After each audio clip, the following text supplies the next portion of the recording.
شب ولنتاین بود.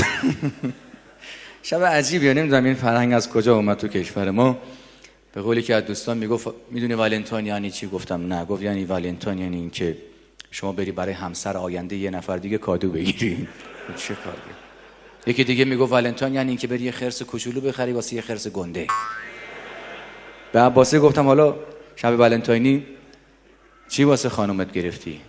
گفت بیا نشون بدم. دستمو گرفت که اون مزدا تیری قرمز رو می‌بینی اون ور خیابون، همون رنگ دمپاییشو گرفتم. و چیکار کنم؟ براش دست بزنم. دمپایی اگه باز به تو بستم بازم این دیسان گشته رو. من یه لحظه به خودم اومدم، احساس کردم شما دارید از سادگی من سوء استفاده میکنید.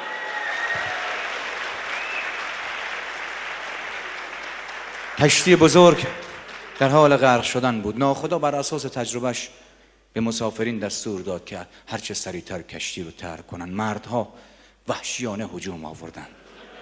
ناخدا فریاد کشید خجالت بکشید، حق تقدم با خانم هاست. مردها عقب کشیدن. خانم ها ضمن این که از ناخدا تشکر میکردن خرامان از کشتی پیاده شدن.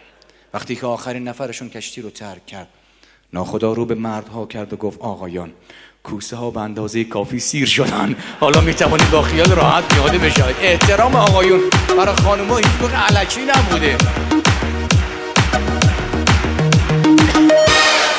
وقت نداریم؟